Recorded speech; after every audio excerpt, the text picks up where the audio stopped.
யோவேல் தீர்க்கதரிசியின் புஸ்தகம் 2ஆம் அதிகாரம் 17வது வசனத்தில் நேற்றைக்கு வாக்குத்தத்தத்தின் ஆமென் மறுபகுதிக்கு நாம் வரப்போகிறோம். 2ஆம் அதிகாரம் 17வது வசனத்தை நான் வாசிக்கிறேன் உங்களுக்காக.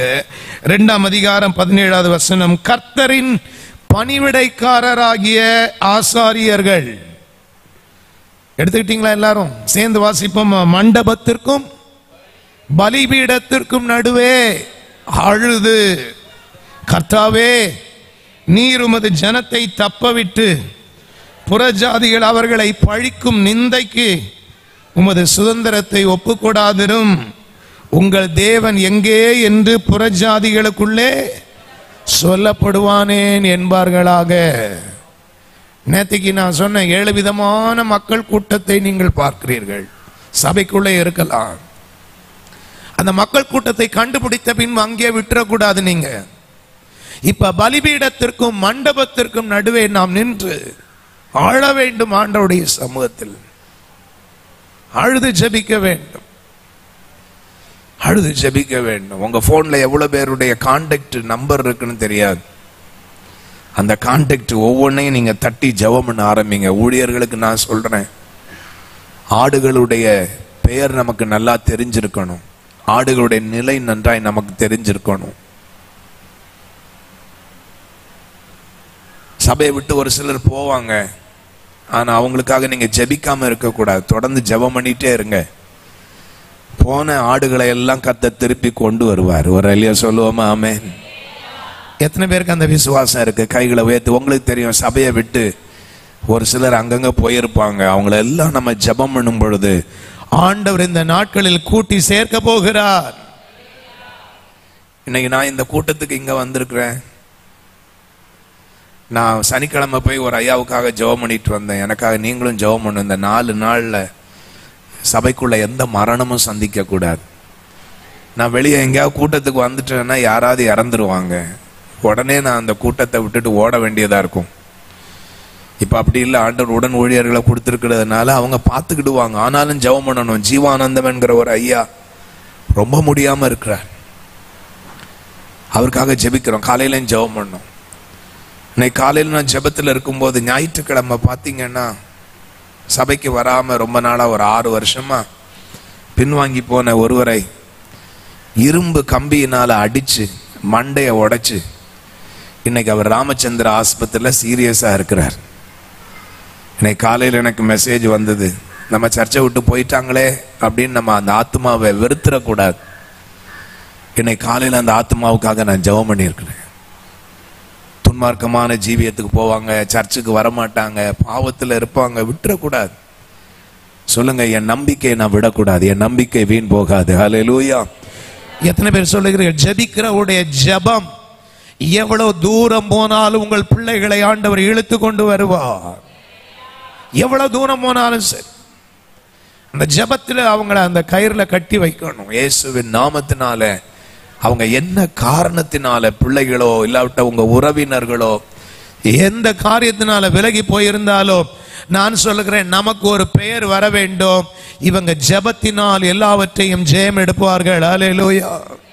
எங்க பாஸ்டர் முழங்கால் போட்டா அங்க அற்புதம் நடக்கும். ஊழியர்கள் அங்க யாரையும் சபித்து ஜெபிப்பதில்லை. ஆனா சில நேரங்களில் ஊழியர்களை நீங்கள் வேதனைப்படுத்தும் பொழுது அது உங்களுக்கு சாபமாக மாறி விடுகிறது. நான் என் வாழ்க்கையில நான் தீர்மானம் எடுத்திருக்கிறேன், என்னை யாராவது வேதனைப்படுத்தினா கூட மனசுல அந்த வேதனையை நான் சகிக்கணும், மனதார நான் வேதனைப்படக்கூடாதுன்னு சொல்லி.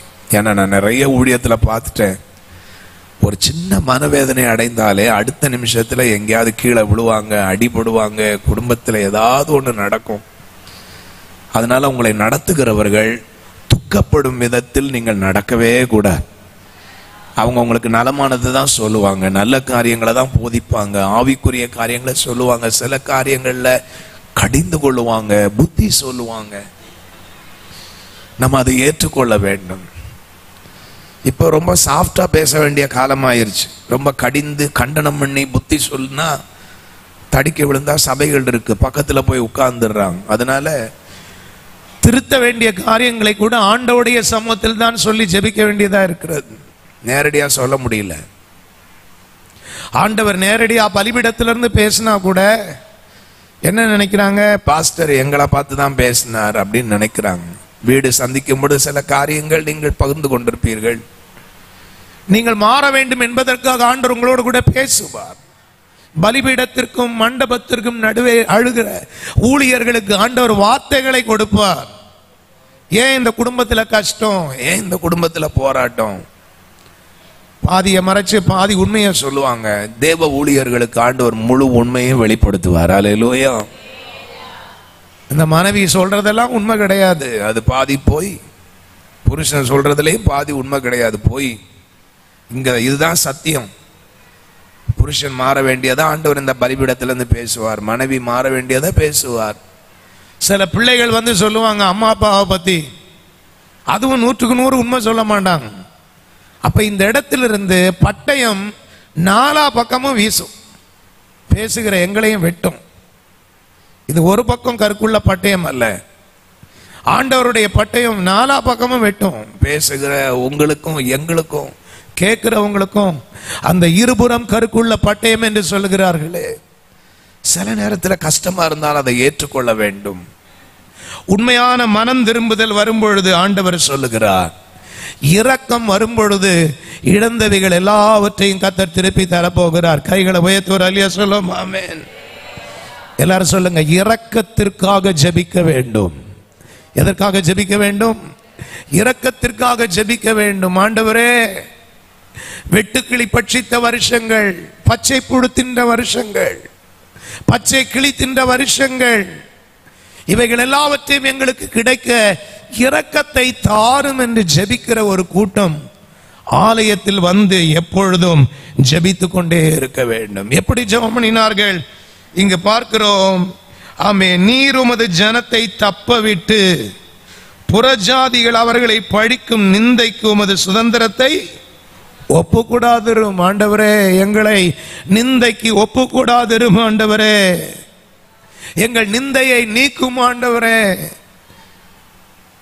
சர்ச்சுக்கு போறாங்களாம் பாரு, ஜெபிக்கிறாங்களாம், அவங்க குடும்பத்துல இப்படி பிரச்சனை, அவங்க குடும்பத்துல இப்படி போராட்டம் இருக்கிறது. இதெல்லாம் நம்ம கேட்கும் பொழுது ஆண்டவர்கிட்ட ஜெபிக்க வேண்டும். ஆண்டவரை, எங்களுடைய நிந்தையை எங்களை விட்டு நீக்குவீராக. விசுவாசிக்கிறவர்கள் கைகளை உயர்த்துவார். அல்லேலூயா சொல்லுவோம். ஆமென். மற்றவங்களுக்கு தெரியாது, தேவன் நம்மை சிட்சிக்கிறார்.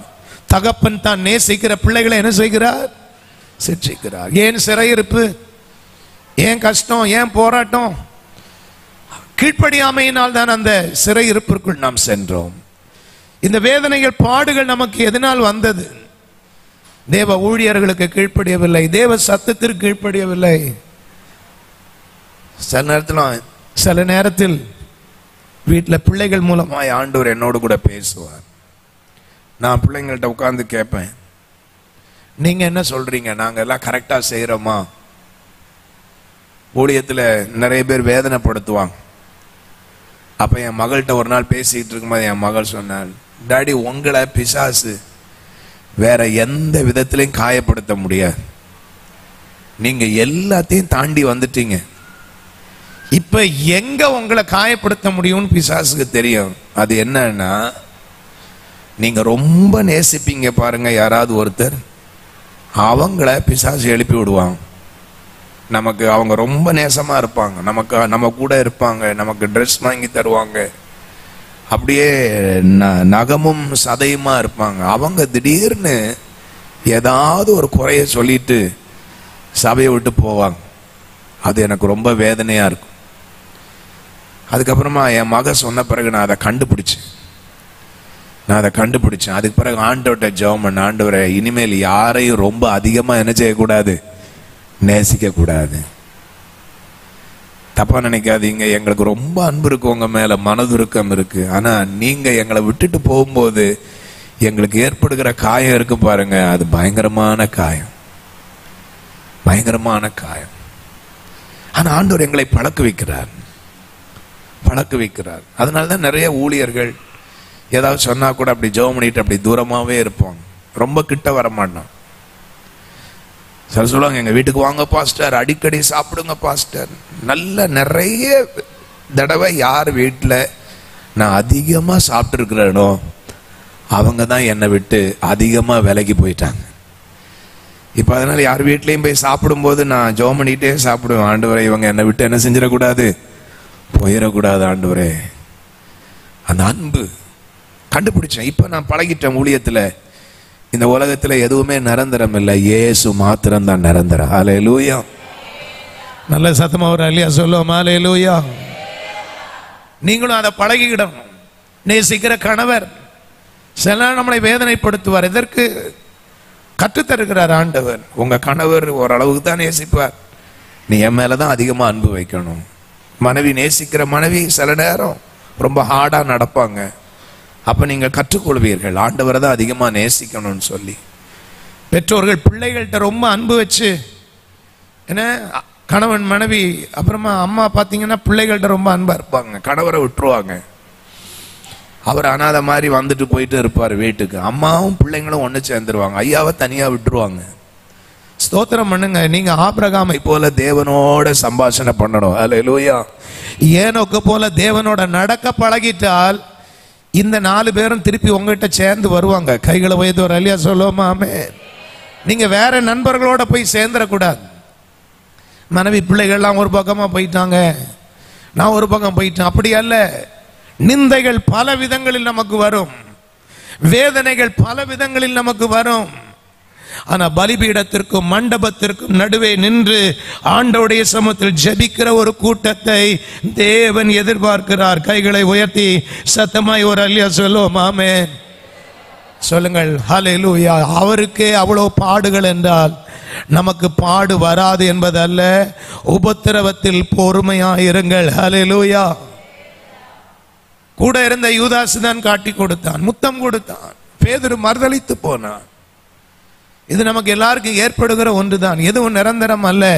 மலைகள் விலகினாலும் பர்வதங்கள் நிலை பெயர்ந்தாலும் வேத வசனம் சொல்லுகிறது அவருடைய கிருபை நம்மை விட்டு விலகாது. ஹல்லேலூயா.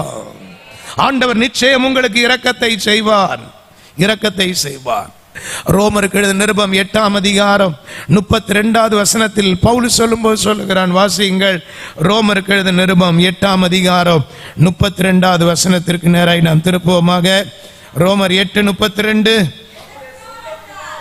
நானே மைக்ல யாராவது வாசிச்சீங்கன்னா நல்லா இருக்கும். யாராவது ஒருவர் ஆமென் ஹல்லேலூயா. ஹோலி லேண்ட் டிவில அது செல்கிறபடினால் மைக்ல வாசிச்சீங்கன்னா நல்லா இருக்கும். 32வது வசனம். தம்முடைய சொந்த குமாரன் என்றும் பாராமல், நம்முடைய சொந்த குமாரன் என்றும் பாராமல், நம் எல்லாருக்காகவும் அவரை ஒப்பு கொடுத்தவர், அவரோட கூட மற்ற எல்லாவற்றையும் நமக்கு அருளாதிருப்பது எப்படி? அவரையே ஒப்பு கொடுத்தாரு. அப்புறமா நீங்க கேட்கிற காரியத்தை அவர் எப்படி செய்யாமல் இருப்பார்? ஒரு அல்லேலூயா சொல்லுவோமா? ஆமென். எத்தனை பேருக்கு அந்த விசுவாசம் இருக்கு? நான் கேட்கிற காரியத்திற்கு ஆண்டவர் நிச்சயம் பதில் கொடுப்பார் என்று விசுவாசிக்கிறவர்கள் ஒரு அல்லேலூயா சொல்லுவோமா? ஆமென். என் குடும்பத்தில் ஆண்டவர் சமாதானத்தை தருவார். பிரிந்த குடும்பத்தை ஆண்டவர் சேர்த்து வைப்பார். குழந்தை பாக்கியம் இல்லாதவர்களுக்கு ஆண்டவர் நிச்சயம் இந்த ஆண்டு குழந்தை பாக்கியத்தை கொடுப்பார். கைகளை தட்டி ஆண்டவருக்கு நன்றி செலுத்துவோமாக. குடிகார கணவர் நிச்சயம் மனம் திரும்புவார். ஆண்டவர்கிட்ட ஜெபம் பண்ணுங்க. ஆண்டவரே, என் நிந்தையை என்னை விட்டு நீக்கும் ஆண்டவரே, என் நிந்தை என்னை விட்டு நீக்கும் ஆண்டவரே. என்னை துன்பப்படுத்துகிறார்கள், நிந்திக்கிறார்கள். குடும்பத்தை நடத்துகிற புருஷர்கள் ஜெபம் பண்ணி குடும்பத்தை நடத்துங்க. ஏன்னா எல்லா பழியும் சில நேரம் உங்க மேல வந்து நிற்கும் குடும்பத்தை நடத்துறதுல. ஆமாம். இன்னைக்கு அம்மாமார் நிறைய பேர் வேலைக்கு போக ஆரம்பிச்சிட்டாங்க. நிறைய பேர் ஸ்கூட்டி ஓட்டுறாங்க, கார் ஓட்டுறாங்க, எல்லாம் நல்லதுதான். ஆனா குடும்பத்தை நடத்துறது ஆவியானவரா இருக்கணும். 2வது குடும்பத்தை நடத்துறது புருஷர்களா இருக்கணும். கைகளை உயர்த்தி ஒரு அல்லேலூயா சொல்லுவோமா? ஆமென். அந்த ஆளுகையை மாத்திராதீங்க. அம்மாமார்கிட்ட எல்லாம் அன்பா கேட்கிறேன், பாஸ்டர் அவர் தலையா இருந்தா நான் ஏன் இப்படி இருக்கிறேன் அப்படின்னு சொல்லி நீங்க வீட்டுல சண்டை போடாதீங்க. தலை கெட்டு போனாலும் அவருக்காக ஜெபம் பண்ணுங்க. அடி வாங்கினாலும் அவருக்காக ஜெபம் பண்ணுங்க. உதைச்சாலும் ஜெபம் பண்ணுங்க. ஆண்டவர் அதைத்தான் நம்ம கற்றுக் கொடுத்திருக்கிறார். தாழ்மை உள்ளவனுக்கு கர்த்தர் கிருபை கொடுக்கிறார். உடனே அவரை தள்ளி விட்டுட்டு போய் இன்னொரு கல்யாணம் பண்ணலாம், அங்க போனா இதை விட மோசமா இருக்கும். வீட்டுக்கு வீடு என்ன இருக்கான்? வாசப்படி. சில சொல்றாங்க இதை காட்டு நான் பக்கத்து வீடு ரொம்ப நல்லா இருக்கும் அப்படின்னு. அங்க அப்படித்தான் தெரியும், ஆனா அங்க உள்ள போய் பார்த்தாதான் தெரியும் அங்க என்ன பிரச்சனை இருக்குன்னு சொல்லி. ஆண்டவர் உங்களுக்கு கொடுத்திருக்கிற கணவர் தங்கமான கணவர். ஒரு அல்லேலியா கூட இல்லையே, ஒரு அல்லேலியா கூட இல்லை. நான் சொல்லக்கூடாது இல்லவா, நீங்களே சொல்லியிருக்கணும். எனக்கு கொடுத்திருக்கிற கணவர் தங்கமானவர்னு சொல்றவங்க மாத்திரம் 2 கை உயர்த்தி ஒரு அல்லையா சொல்லுங்கள். வீடியோ இருந்தா எடுத்து வச்சுக்கிடுங்க. சொல்லாதவங்க வீட்டில் இன்னைக்கு வீட்டில் போய் அவங்க அங்கே இருந்து உடனே பார்த்தாங்க அவங்கள, என் மனைவி சொல்றாளா அப்படின்ட்டு. என்ன குடும்பத்தில் ஒருவரை ஒருவர் பாராட்டணும். அப்ரிசியேஷனே கிடையாது, பாராட்டுதலே கிடையாது. எப்படி குடும்பம் சந்தோஷமா இருக்கும்? ஒரு மாதிரி உருன்னு இருக்கக்கூடாது. நான் வீட்டுக்குள்ள போனா, நான் வீட்டில் பாஸ்டரா இருந்தேன்னா என் பிள்ளைங்க எல்லாம் என்னை வெறுத்துருவாங்க. நான் வீட்டில் போனா சில நேரம் தப்பா நினைக்காதீங்க, இங்க இருக்கிற பரிசுத்தவான்கள், நான் வீட்டில் போனா சில நேரம் பிள்ளைகளோட ஷட்டில் விளையாட போவேன், டென்னிஸ் விளையாட போவேன். சிலதெல்லாம் நம்ம பாவம் என்று நினைக்கிறோம், அப்படி அல்ல. பிள்ளைகளோட விளையாடுவது பாவம் அல்ல. ஈசாக்கு தன் மனைவியோட விளையாடி கொண்டிருந்தான்னு பைபிளே சொல்லுது. கைகளை வைத்து ஒரு அழிய சொல்லுவோம். ஆமென். ரொம்ப பரிசுத்தம் சொல்லி எப்பவும் முழங்காலே நின்று ஸ்தோத்திரம் பண்ணிட்டு இருக்கவும் கூடாது. பேலன்ஸ்டா இருக்கணும். அதனாலதான் இன்னைக்கு நிறைய குடும்பத்துல சண்டை, கணவன் மனைவிக்குள்ள சண்டை வருவதற்கு காரணமே அதுதான். ஆண்டவர் குடும்ப வாழ்க்கையில் உங்களை ஈடுபடுத்தி இருப்பார் என்றால், குடும்ப வாழ்க்கையில் இருக்கிற நிந்தை இன்றைக்கு நீங்க வேண்டும். இந்த வீட்டில் இனிமேல் சண்டையின் சத்தமே கேட்காது என்று சொல்லுகிறவர்கள் கைகளை உயர்த்தி ஒரு அல்லையா சொல்லுங்களாமே. அப்படின்னா இதுவரைக்கும் சண்டையின் சத்தம் கேட்டிருந்தா நீங்க இன்னையிலேருந்து ஜெபம் பண்ணணும், கேட்கவே கூடாது ஆண்டவரேன்னு சொல்லி. அப்படின்னா மற்ற வீட்டுக்கு நமக்கு என்ன வித்தியாசம் இருக்கிறது? இயேசு வந்த வீட்டில் சந்தோஷம் உண்டு, இயேசு வந்த வீட்டில் சமாதானம் உண்டு. இரக்கத்திற்காக ஜெபிக்க வேண்டும். 2வது, நீங்க எதுக்காக ஜெபம் பண்ணணும்? உண்மையான மனம் திரும்புதலுக்காக ஜெபம் பண்ண வேண்டும். எல்லாரும் எழுதி வச்சுக்கிடுங்க. எதுக்காக ஜெபம் பண்ணணும்? உண்மையான மனம் திரும்புதல். போலியான மனம் திரும்புதல் அல்ல, உண்மையான மனம் திரும்புதல் தேவை. அதைத்தான் இந்த அதிகாரத்தில் நம்ம வாசிக்கிறோம். யோவேல் தீர்க்கதரிசியின் புஸ்தகம் 2ஆம் அதிகாரம் 17வது வசனத்தில் நாம் வாசிக்கிறோம். ஆண்டவரே, எங்களுக்கு நீர் உண்மையாகவே நீர் கிருபை செய்ய வேண்டும், இரக்கம் காண்பிக்க வேண்டும் என்று தேவனுடைய சமூகத்தில் ஆசாரியர்கள் மன்றாடி நாம் ஜெபிக்கிறதை பார்க்கிறோம். உன் தேவன் எங்கே என்று அந்நியர்கள் சொல்வானேன். எங்கள் தேவன், எங்களுடைய தேவன் எங்களோடு கூட இருக்கிறார். எங்களுடைய நிந்தனைகளை அவர் மாற்றி இருக்கிறார்.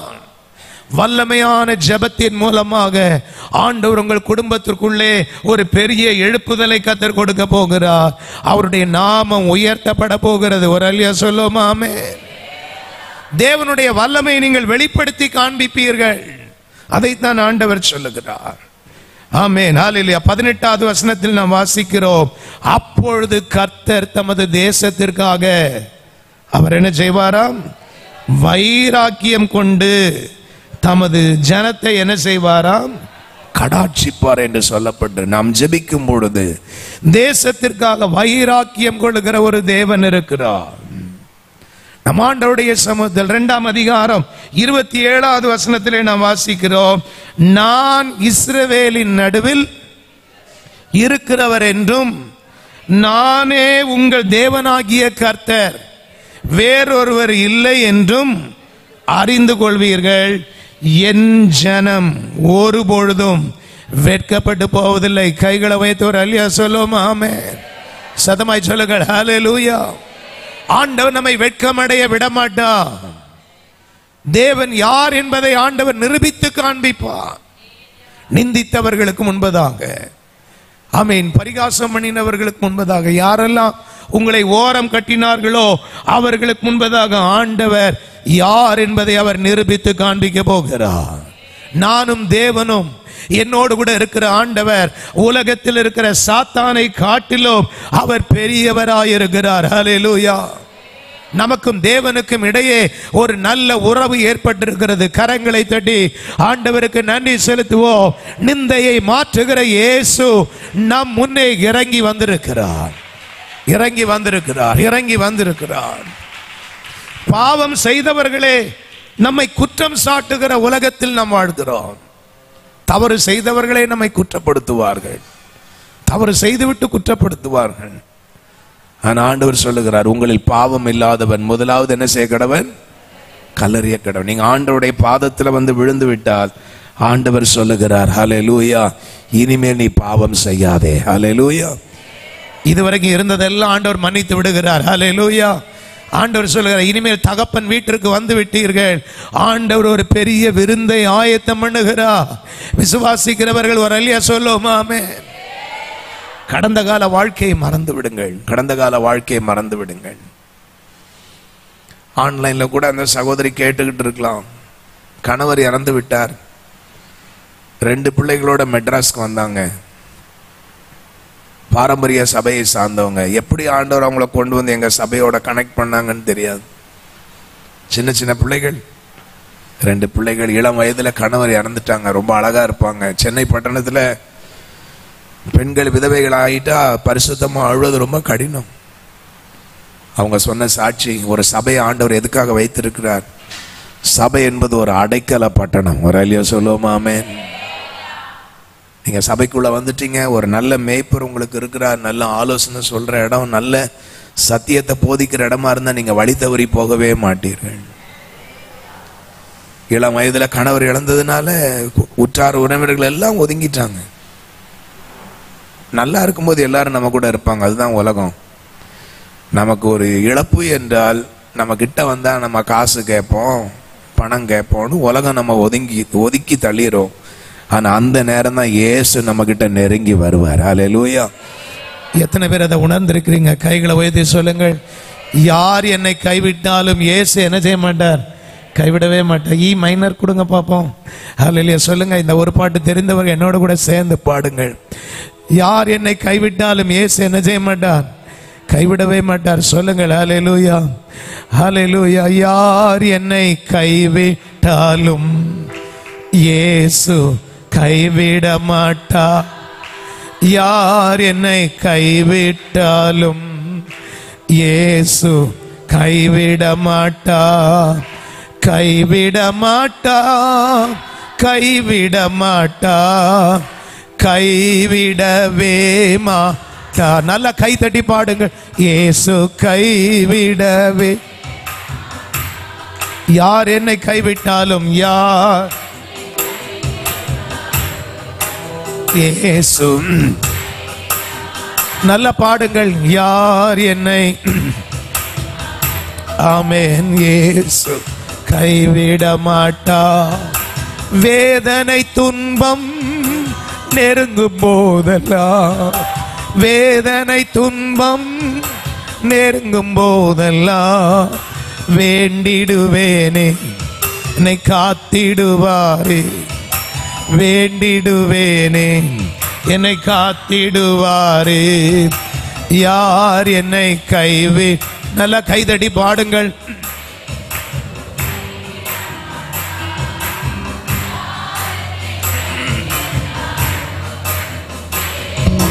கைவிட மாட்டா, கைவிட மாட்டா, கைவிட மாட்டா, கைவிடவே மாட்டா.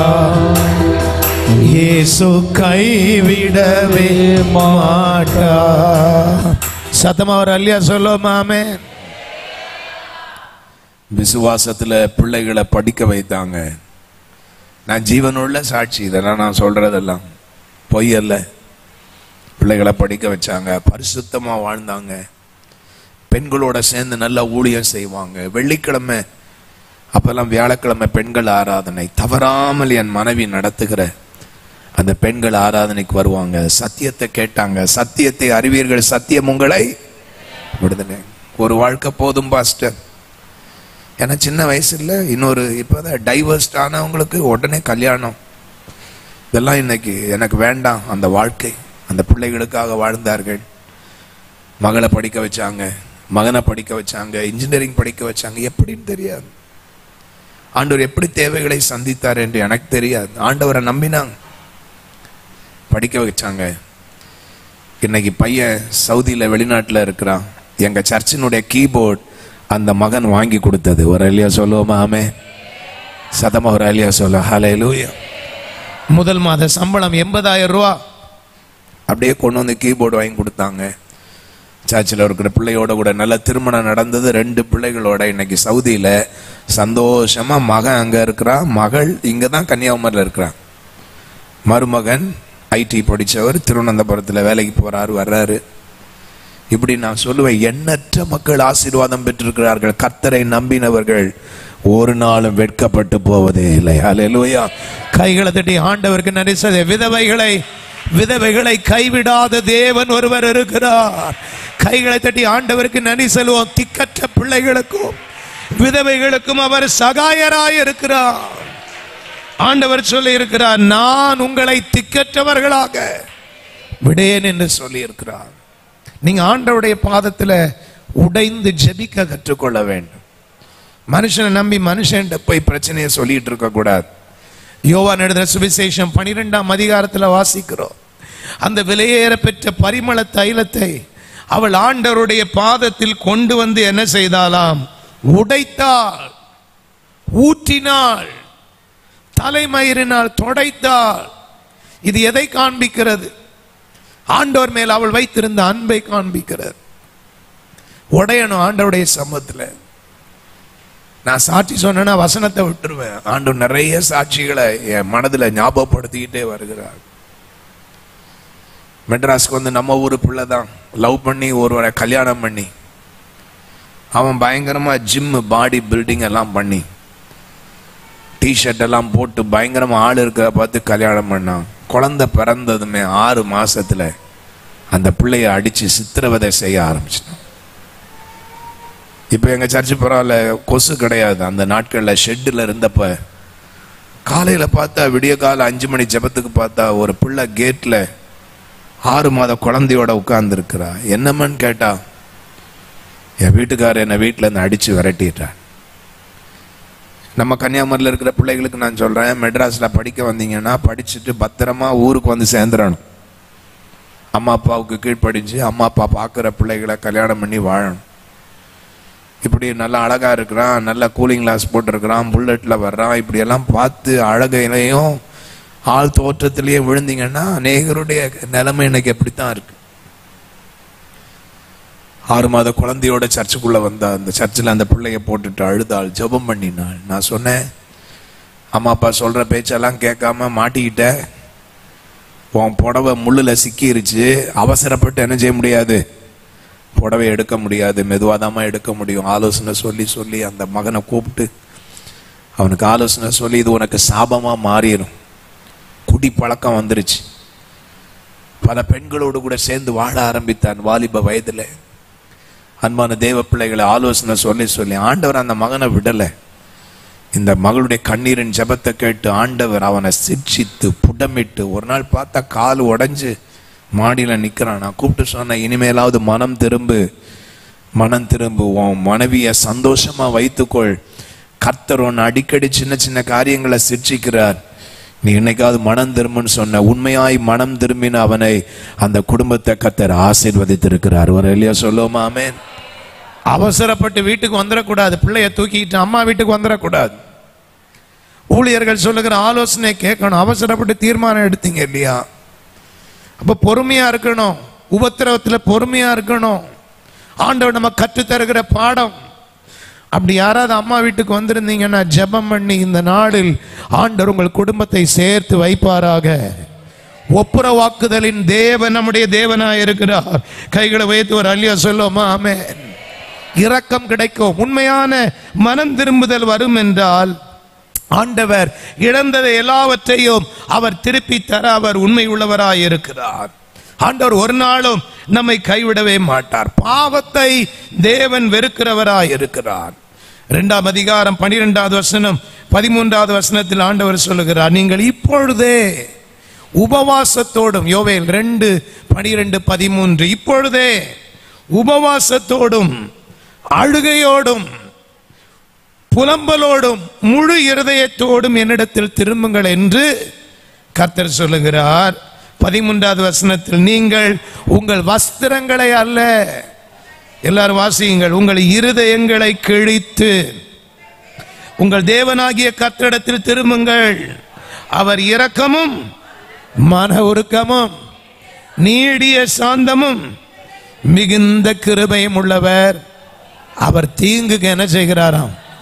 மனஸ்தாபப்படுகிறார். கைகளை வைத்து அல்லையா சொல்லுவோம், ஆமென். சதமாய் சொல்லுவோம், ஹல்லேலூயா. நீங்க நினைக்கிறது மாதிரி ஆண்டவர் ரொம்ப கடினமான தேவன் அல்ல. ஆண்டவர் ரொம்ப கடினமானவர், நம்மளை போட்டு ரொம்ப கஷ்டப்படுத்துவார். அப்படி அல்ல. நீங்க ஆண்டவர் கீழ்ப்படியாம போனா ஆண்டவர் சிட்சிப்பார். ஆனா திருப்பி ஆண்டவருடைய பாதத்துல வரும்பொழுது ஆண்டவர் இரக்கத்தை காண்பிப்பார். ஹல்லேலூயா. எத்தனை பேர் நம்புகிறீர்கள்? ஆண்டவர் எல்லாவற்றையும் திருப்பி தரப்போகிறார். 20வது வசனத்தில் ஆண்டவர் கட்டளை கொடுக்க போகிறார். 19வது வசனத்தில் கர்த்தர் மறுமொழி கொடுப்பார். ஒரு அல்லேலூயா சொல்லுவோம், ஆமென். நல்ல விசுவாசத்தில் கைகளை வைத்து சொல்லுங்கள், ஆமென். He will answer your prayer.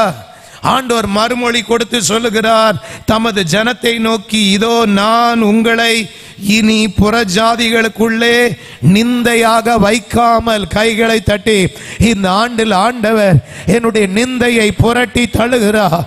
எல்லாரும் ஸ்தோத்திரம் பண்ணுவோமாக. அழுகையை கண்ணீரை களிப்பாக மாற்றுவார். களிப்பாக மாற்றுவார்.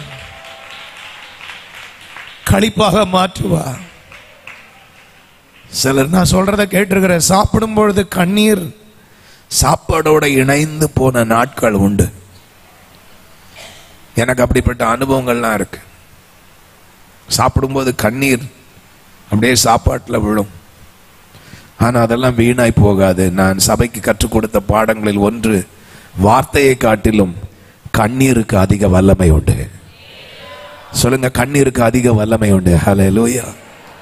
ஆண்டவர்கிட்ட ஒரு சொட்டு கண்ணீர், கர்ச்சீப்பை மூடிட்டு ஆண்டவருடைய சமத்துல அழுது புலம்பி, வெளியே யாராவது பார்த்தா உங்களுக்கு அவமானமா இருக்கும்னு நினைச்சா கண்ணீர் விட்டு கதறினீங்கன்னா அடுத்த நிமிஷம் நீங்க வெளியே போகும்போது ஆண்டவர் அந்த நிந்தையை புரட்டி தள்ளி விடுவார். ஹல்லேலூயா. வேதத்துல நம்ம அப்படித்தான் வாசிக்கிறோம். எசேக்கியேல் வியாதிப்பட்ட பொழுது தீர்க்கதரிசி வந்து சொல்லுகிறான், ஆயத்தப்படுத்தும், ஆண்டவருமை எடுத்துக்கொள்வார் என்று. ஆனா அவன் ஆண்டவருடைய சமத்துல ஜெபிக்கிறான், ஆண்டவரே எனக்கு மனம் இறங்கும் என்று. ஆண்டவர் 15 வருஷம் ஆயுச நாட்களை கூட்டி கொடுத்தார். ஹல்லேலூயா. போன தீர்க்கதரிசி மீண்டும் வந்து சொல்லுகிறான், ஆமென், ஆண்டவர் நாம் ஜெபிக்கும் பொழுது ஆண்டவர் தன்னுடைய மனதை மாற்றுவார். யோனாவே நினிவே பட்டணத்தை அழிப்பேன் என்று தீர்க்கதரிசனம் சொன்னான். நினிவே மக்கள் ஆண்டவரிடத்துல மனம் கசந்து அழுத பொழுது ஆண்டவர் மனஸ்தாபப்பட்டு தன் தீங்கை அவர் அழிக்காமல் ஜனங்களை ரட்சித்தார் என்று பார்க்கிறோம். விசுவாசிக்கிறவர்கள் ஒரு அல்லேலூயா சொல்லுவோமா, ஆமென். காலம் முழுதும் நாம் கஷ்டப்பட்டு கொண்டிருக்க வேண்டும் என்பது ஆண்டவருடைய சித்தம் அல்ல.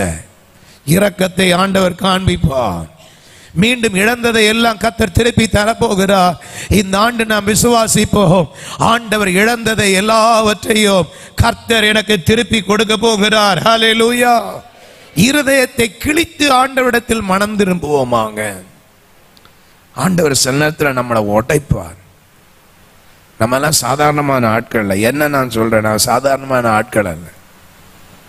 என்னை வழி நடத்தின பாஸ்டர் என்னை பார்த்து சொன்னார், நீ ரொம்ப சென்சிட்டிவா இருக்கிற ஜிகில் அப்படின்னா.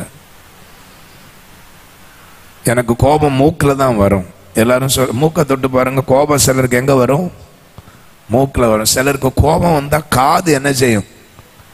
ஆட ஆரம்பிக்கும். சாது மிரண்டால் கோபப்படுத்திடாதீங்க மேல இருக்கிறவங்களே. கோபம் வந்துருச்சுன்னா கட்டுப்படுத்த முடியாது. ஆண்டவர் என்ன உடைச்சார், உடைச்சிக்கிட்டே இருக்கிறார், இன்னும் உடைப்பார். என் மூத்த பிள்ளைய இருக்கும்போது பார்த்தீங்கன்னா பயங்கரமா கோவப்பட்டு அடிச்சிருக்கேன். ஆனா அதுக்கப்புறமா ஒரு ரியலைசேஷன் வந்துட்டேன், பிள்ளைகளை அடிக்கிறதுனால ரொம்ப என்ன செய்ய மாட்டாங்க, திருந்த மாட்டாங்க. அவங்க ரொம்ப ரிபலியஸா மாறுவாங்க. 2வது மகள் ஒரு அடி கூட வாங்கினதே இல்லை. அதனால மூத்தவ எப்போதுமே சொல்லுவா, நான் முதல்ல பிறந்ததுனால தான் ரொம்ப கஷ்டப்பட்டேன் அப்படின்னு சொல்லுவா. ஆனா அவ இன்னைக்கு சரியா இருக்கிறதுனால தங்கச்சி அவ ஒழுங்கா வளர்க்கிறா. கைகளை உயர்த்து ஒரு அல்லேலூயா சொல்லுவோமா, ஆமென். நான் சொல்ல வேண்டிய புத்திமதியெல்லாம் யார் சொல்லி கொடுத்துருவா? அக்கா தங்கச்சிக்கு சொல்லி கொடுத்துருவா. டாடிக்கு இது பிடிக்கும், இது பிடிக்காது, இதை செய், இதை செய்யாத. அதுக்காக எப்பவுமே அடிச்சிட்டு இருங்கன்னு சொல்லல முதல் பிள்ளைய.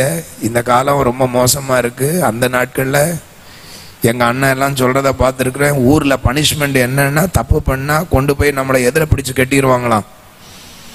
சொல்லுங்க, அந்த பனிஷ்மெண்ட மீர் இருக்கிற அந்த மரத்துல பிடிச்சு கொண்டு போய் என்ன செஞ்சிருவாங்களாம், கட்டிடுவாங்களாம். அந்த கடி இப்ப இருக்கிற பிள்ளைங்களை நீங்க கட்ட போறதுக்கு முன்னாடி அவங்க உங்களை என்ன செஞ்சிருவாங்க, பிடிச்சு கட்டிடுவாங்க. ரொம்ப நீங்க அந்த காலத்தையே நினைச்சிட்டு இந்த காலத்துல பிள்ளைங்களை இருந்தீங்கன்னா பிள்ளைங்களை இழந்துருவீங்க. ஏன் நான் சொல்றேன்னா, அந்த காலத்துல 6 பிள்ளைகள் இருந்தாங்க. ஒன்னு இல்லைன்னா ஒன்னு காப்பாத்தோன்னு இருந்தது. ஆனா இப்ப நமக்கு இருக்கிறதே எத்தனை பிள்ளைகள் தான்? ஒன்னே ஒண்ணு. யாரோ சொன்னாங்க சத்தமா, ஒன்னே ஒண்ணு, கண்ணே கண்ணு அப்படின்னு வச்சிருக்கிறோம். அதனால இழந்துடாதீங்க பிள்ளைகளை. நான் அடிபட்டதுனால நான் சொல்றேன்.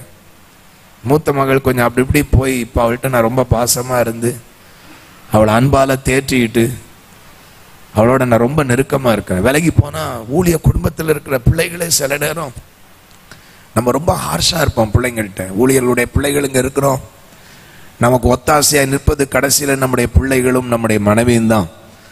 நம்ம ஸ்தாபனத்துல இப்போ திருமணம் செய்யலான்னு சொல்லி கொண்டு வந்ததுக்காக கர்த்தருக்கு ஸ்தோத்திரம். ஒரு இல்லையா சொல்லுவோமா? ஆமென். திருமணம் செய்யாமல் அழைப்பு பெற்று ஊழியம் செய்வது ஸ்லாக்கியம்தான். நான் அதுக்கு எதிரியே கிடையாது. ஏன்னா கல்யாணம் ஆனவங்க மனைவி எப்படி பிரியப்படுத்தணும், பிள்ளைகளுடைய காரியம் இது அதெல்லாம் இருக்கும். ஆனா அதெல்லாம் இல்லாம ஆண்டவரோட நேரடியா இருக்கிறவங்க பாக்கியவான்கள். ஆனா குடும்பத்தை நடத்துறவங்களுக்கு குடும்பத்தை நடத்துறது எப்படின்ற சொல்ற ஆலோசனை உங்களுக்கு சபையிலேருந்து வரும். அதை கேட்டு நட. பிள்ளைகளை நடத்தினதுனால சொல்றோம். கடைசி காலத்தில் இருக்கிற பிள்ளைகளுக்கு அன்பாதான் புத்திமதி சொல்லணும். ஹல்லேலூயா. பக்கத்துல போய் படுத்து தலைமுடியெல்லாம் தடவி மக்களே அப்படின்னு சொல்லி நம்ம ஒரு பாஷையில சொல்லணும்னா மோளேன்னு சொல்லி அதுக்கு பிறகுதான் அவள்கிட்ட மெதுவா பேசினா நம்ம எதிர்பார்க்கிற காரியம் நடக்கும். கைகளை உயர்த்துற இல்லையா சொல்லுவோமா? ஆமென். நான் மாறி இருக்கிறேன், நான் மனம் திரும்பி இருக்கிறேன். கோபக்காரனுக்கு தோழனாக கூடாது. யாராவது கோபக்காரன் இருந்தால் அவனோட ஃப்ரெண்ட்ஷிப்பே வைக்காதீங்க. ஏன்னா கோபம் ஒரு வீட்டை அழித்து விடும். கோபம் இருக்கக்கூடாது. சாந்த குணமுள்ளவர்கள் பாக்கியவான். நானும் 34 வருஷமா ஜெபம் பண்றேன் சாந்த குணத்துக்கு, இன்னும் எனக்கு வரல. எல்லாரும் சர்ச்சில் சொல்லுவாங்க நான் ரொம்ப சாந்தமா இருக்கிறேன்ட்டு. ஆனா யாராவது பாவம் செஞ்சாங்க அப்படின்னா ஒழுங்கினமான காரியம் சர்ச்சில் பார்த்தேன்னா எங்கேருந்து கோபம் வரும்னு தெரியாது. ஆனா இப்ப கட்டுப்படுத்தின ரொம்ப இளம் ஊழியர்கள் கூட இருக்கும்போது சில தவறுகள் எல்லாம் செய்யும் போது கட்டுப்படுத்துறேன். ஏன்னா இழந்துடக்கூடாது. ஊழியத்துக்கு வாலிபர்கள் வரமாட்டேன்றாங்க. அவங்கள கோவப்பட்டு பேசினா போயிடுவாங்க. கட்டுப்படுத்துகிறேன். 9 மணிக்கு வாங்கன்னா 10 மணிக்கு வருவாங்க. 4 மணிக்கு ஊழியத்துக்கு போங்கன்னா கேட்டுட்டு தான் இருப்பாங்க. 4 மணிக்கு ஊழியத்துக்கு போங்கன்னா 5 மணிக்கு தான் போவாங்க சாயங்காலம். பொறுமையா தான் இருக்கணும். ஏன்னா இன்னைக்கு ஊழியத்துக்கு வர்றதுக்கு ஆட்கள் இல்லை. இருக்கிறவங்களை வைத்து எப்படியாவது ஊழியம் செய்யணும். 9 மணி வரைக்கும் ஏரியாவில் ஊழியம் செய்யுங்கன்னா 8:30 மணிக்கே வந்துருவாங்க, 8 மணிக்கே வந்துருவாங்க. நிறைய அட்ஜஸ்ட் பண்ணணும் தேவ ராஜ்யத்தில். ஆனா பரிசுத்தத்தில் அட்ஜஸ்ட் பண்ணக்கூடாது. பாவத்தை பாவம்னு கண்டிக்கிற கூடிய அந்த தைரியத்தை கர்த்தர் நமக்கு கொடுத்திருக்கிறார். ஒரு இல்லையா சொல்லுவோமா? ஆமென். எல்லாரும் கை வைத்து சொல்லுவேன். நான் மனம் திரும்பணும்னு சொல்றவங்க கைகளை வைத்து ஒரு சின்ன ஜெபம் பண்ணுங்க. வீட்டில் அதிகமா பேசுறவங்களா இருந்தா சொல்லுங்க, ஆண்டவரே உண்மையான ஒரு மனம் திரும்புதலை எனக்கு நீர் தருவீராக. ஆண்டவர் அந்த மனம் திரும்புகிற இருதயத்தை கர்த்தர் உங்களுக்கு தருவாராக. அப்படி நீங்கள் உண்மையாய் மனம் திரும்புவீர்கள் என்றால் ஆண்டவர் உங்களுக்கு கொடுக்கிற ஆசீர்வாதம். யோவேல் தீர்க்கதரிசியின் புஸ்தகம் 3ஆம் அதிகாரம் 17வது வசனத்திற்கு வாருங்கள். என் பரிசுத்த பர்வதமாகிய சீயோனிலே வாசியுங்கள் வாசமாயிருக்கிற நான். மைக்ல வாசிக்கிட்டோம். என் பரிசுத்த பர்வதமாகிய சீயோனிலே பரிசுத்த பர்வதமாகிய சீயோனிலே வாசமாய் இருக்கிற நான் உங்கள் தேவனாகிய கர்த்தர் என்று அப்பொழுது அறிந்து கொள்வீர்கள். அப்பொழுது எருசலேம் பரிசுத்தமாய் இருக்கும், அந்நியர் இனி அதை கடந்து போவதில்லை. அக்காலத்தில் பர்வதங்கள் திராட்சை ரசம் பாருங்கள். இப்ப நீங்க இழந்த ஆசீர்வாதங்களை எல்லாம் ஆண்டவர் திருப்பி கொடுக்க போகிறார். ஹல்லேலூயா.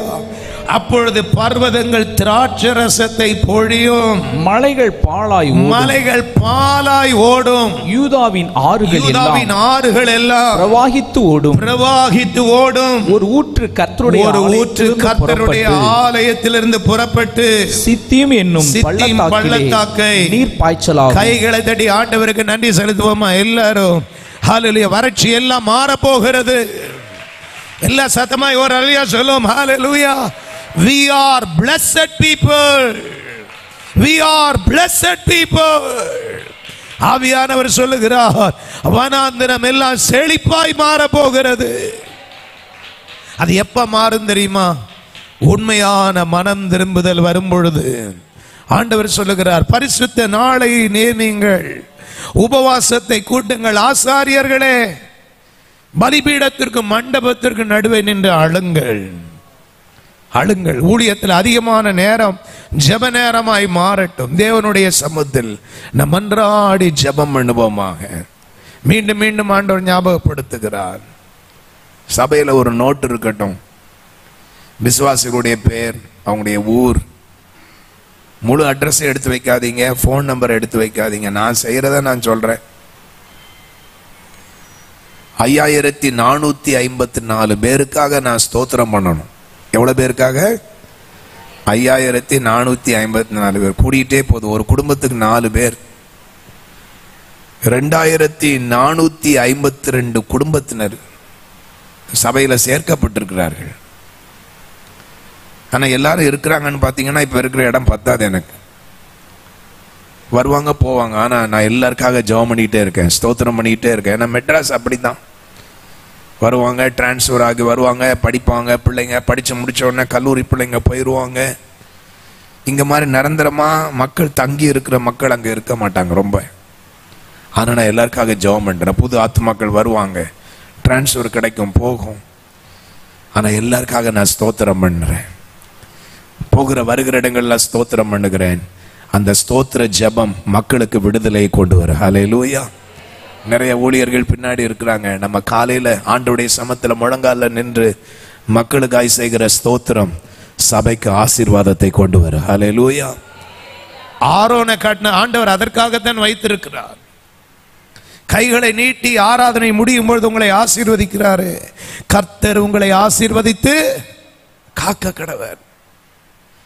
கர்த்தர் தம்முடைய முகத்தை பிரசன்னமாக்கி உங்கள் மேல் கிருபையாய் இருக்க கடவர். அந்த ஆசீர்வாதத்தை நீங்க வாங்கணும்.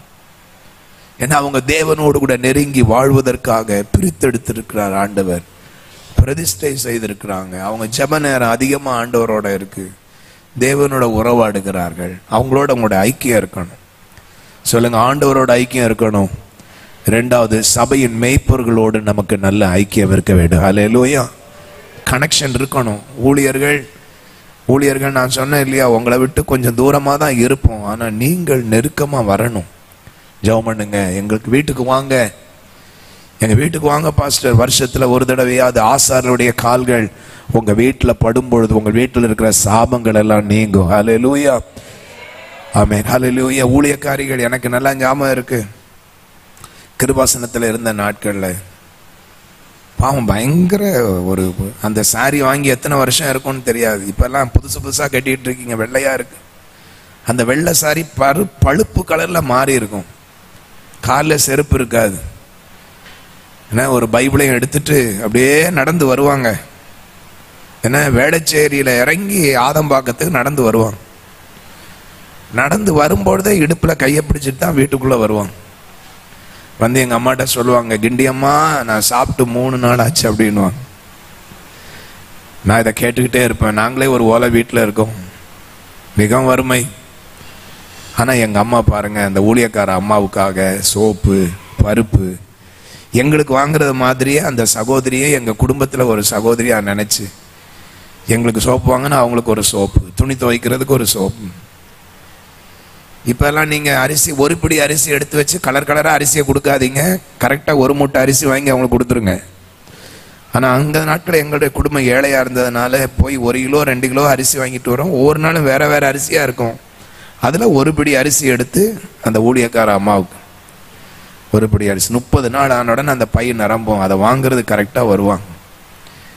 இதையெல்லாம் நான் பார்த்துட்டு தான் நான் ஊழியத்துக்கு வரமாட்டேன்னு எங்கள் அம்மாட்ட சொன்னேன். ரொம்ப கஷ்டம், குடும்பமே வறுமை. ஆனால் அந்த ஊழியக்கார அம்மா அதை எடுத்துட்டு போய் விசுவாசமா எங்களை ஆசீர்வதிச்சாங்க. அவங்களுக்கு கொடுத்ததுனால இன்றைக்கு நாங்கள் எல்லாம் ஆசீர்வாதமா இருக்கிறோம். ஹல்லேலூயா. நான் ஊழியத்துக்கு வரமாட்டேன்னு சொல்லி வேலைக்கு போன அந்த நாட்களில் எனக்கு முதல் மாத சம்பளம் 3000 ரூபா. எங்கள் அம்மாட்ட அப்படியே கொண்டு கொடுத்துட்டு எங்கள் அம்மா 300 ரூபா தசம்பாவத்தை எடுத்து எனக்கு கொடுத்த உடனே என்ன தெரியுமா சொன்னேன்? மீதி 2700 ரூபாய் எனக்கு வேண்டாம். இந்த ஊழியக்காரங்க வர்றாங்க பாருங்க, அவங்களுக்கு நீங்க சந்தோஷமா கொடுங்க. ஆனா என்ன மாத்திரம் எங்க போக சொல்லாதீங்க, ஊழியத்துக்கு போக சொல்லாதீங்க. என்ன கஷ்டம், வறுமை, பாடு. இன்னைக்கு நீங்க இந்த செழிப்பான இந்த சபையை பார்க்கிறீர்கள். இந்த சபையை நிறுவின ஸ்தாபகர்கள் எவ்வளவு நாள் உபவாசம் பண்ணி இருப்பாங்க, எவ்வளவு நாள் கண்ணீர் விட்டு ஜெபம் பண்ணி இருப்பாங்க, கால்நடையா நடந்திருப்பாங்க. அநேகருடைய தியாகத்துல நம்ம இன்றைக்கு இந்த ஆலயத்துல கூடி உட்கார்ந்து இருக்கிறோம். ஹல்லேலூயா. ஒரு நாளைக்கு தியாகத்தை நம்ம அற்பமா நினைக்க கூடாது. இது என்னுடைய புல்பிட் கிடையாது, இது என்னுடைய பலிபீடம் கிடையாது. அநேக தேவ மனிதர்கள் நின்ற இடம். பாஸ்டர் தாசையா அவர்கள் தான் எங்க அண்ணனுடைய திருமணத்தை நடத்தி வச்சாங்க. ரொம்ப அன்பா பேசுவோம். நான் கேள்விப்பட்டேன், அவர்கள் ஸ்தாபித்த அந்த இடத்துல நான் நின்று பேசுறதுக்கு எனக்கு என்ன தகுதி இருக்கிறது? சொல்லுங்கள், தாழ்மை உள்ளவர்களுக்கு கர்த்தர் கிருபை கொடுக்கிறார். ஹல்லேலூயா. முழங்கார் படிடுவோமா? ஒரு 5 நிமிடம் ஜெபிக்க போகிறோம். ஆண்டவர் இழந்ததை எல்லாம் இன்றைக்கு காலையில திருப்பி தரப்போகிறார். ஹல்லேலூயா. வீடுகளில் இருந்தா கூட நல்ல ஊக்கமாய் ஜெபம் பண்ண போகிறோம். ஒரு 5 நிமிடம் தான் ஆவியில நிறைந்து நாம் ஜெபிக்க போகிறோம். பரிசுத்த ஆவியானவர் பரிசுத்த பர்வதத்திலிருந்து ஒரு ஊற்று புறப்பட்டு வருகிறது. எல்லாம் இந்த நேரத்தை வீணாக்கிறாதீங்க. இயேசுவின் நாமத்தினால, இயேசுவின் நாமத்தினால ஒரு ஊற்று புறப்படுகிறது. நம்ம ஜெபிக்காட்டாலும் அநேகருடைய ஜெபங்கள் தூபங்களாக இந்த இடத்துல நின்று கொண்டிருக்கிறது. அதனால நீங்க ஜெபிக்கிறத விட்டுறாதீங்க. ஆமென். ஜெபம் தூபம் போல் எழும்பி நிற்கிறது. உங்க வீட்டுக்கு மேல ஜெபம் எப்பொழுது நிற்கிறது? ஐயா ஐயா, ஜெபிக்கிறத விட்டுறாதீங்க. இயேசுவே இயேசுவே என்று கூப்பிடுகிற அந்த சத்தம், அந்த சத்தம் தேவனுடைய சன்னிதானத்தில் போய் எட்டி இருக்கிறது. நல்ல கரங்களை தட்டி ஆவியிலே நிறைந்து அந்த பரிசுத்த ஆவியானவர் அந்த ஜெயத்தை கொடுக்க போகிறார். ஒரு ஊற்று புறப்பட போகிறது. அடுத்த ஒரு 2 நிமிடத்தில் ஆண்டவர் எல்லாருடைய வீடுகளையும் ஆவியினால் நிரப்ப போகிறார். வறுமை மாற போகிறது, வறுமை மாற போகிறது. ஒரு செழிப்பை தேவன் கட்டளையிடுகிறார். எல்லாரும் பரிசுத்த ஆவியாருடைய வல்லமை இந்த 2வது நாள் கூட்டத்தில் காலை நேரத்தில் ஆவியானவரே நீர் இறங்கி கிரியை செய்வீராக. ஒரு ரபா ஷியந்த ரபா நல்ல பேசுவோமாக. ஆண்டுடைய வல்லமை இறங்கி வருகிறது, அவருடைய அபிஷேகம் இறங்கி வருகிறது, அவருடைய கிருபை இறங்கி வருகிறது. நதியை போல் ஆண்டவர் இறங்கி வருகிறார். ஹல்லேலூயா. நீ ஆசீர்வதிக்கப்பட்டவர்கள், நீங்கள் ஆசீர்வதிக்கப்பட்டவர்கள், நீங்கள் ஆசீர்வாதமாய் இருக்க போகிறீர்கள். எல்லாம் விடாதீங்க. இன்னொரு 2 நிமிஷம். ஆசீர்வாத மழை இறங்கட்டும் ஆண்டவரே, ஆசீர்வாத மழை இறங்கட்டும் அப்பா. ஹல்லேலூயா. நல்ல ஆவியிலே நிறைந்து சொல்லுவோம். ஹல்லேலூயா. ஏ தேவ ஆவியானவர் என்னை நிரப்பிக் கொண்டிருக்கிறார். ஹல்லேலூயா ஹல்லேலூயா. சொல்லுங்கள், ஆண்டவரே என்னை நீ நிரப்பிக் கொண்டிருக்கிறேன். ஒரு அக்கினி உங்கள் மேல் வந்து விழுகிறது, ஒரு தேவ அக்கினி உங்கள் மேல் வந்து விழுகிறது. ஹல்லேலூயா. உன்னதத்திலிருந்து ஒரு தேவ பலன் இந்த காலை நேரத்தில் இறங்கி வருகிறது. ஒரு ரபா ஷியந்த ரபலத ரபா. ஹல்லேலூயா. திக்கற்ற பிள்ளைகளுக்கும் விதவைகளுக்கும் நான் சகாயராய் இருக்கிறேன். நீ அனாதை என்று சொல்லாதே, திக்கற்றவள் என்று சொல்லாதே. நான் உனக்கு துணை நிற்கிறேன். ஹல்லேலூயா ஹல்லேலூயா. சொல்லுங்கள், ஆமென். ஆண்டவர் என்னை நிரப்பிக் கொண்டிருக்கிறார். எல்லாரும் மாலையில இன்னும் 1 நிமிடம் கூட ஆண்டவருடைய வல்லமை இறங்கி வரட்டும். இயேசுவின் நாமத்தினால் இப்பொழுது ஜெயம் இறங்கட்டும் ஆண்டவரே, ஜெயம் இறங்கட்டும். இயேசுவின் நாமத்தினாலே, இயேசுவின் நாமத்தினாலே ஒரு வல்லமையை உம்முடைய சபைக்குள்ளே நீர் ஊற்றி கொண்டிருக்கிறீர். அதற்காக ஸ்தோத்திரம் ஆண்டவரே. உம்மை நாங்கள் நன்றியோடு கூட ஸ்தோத்தரிக்கிறோம் அப்பா.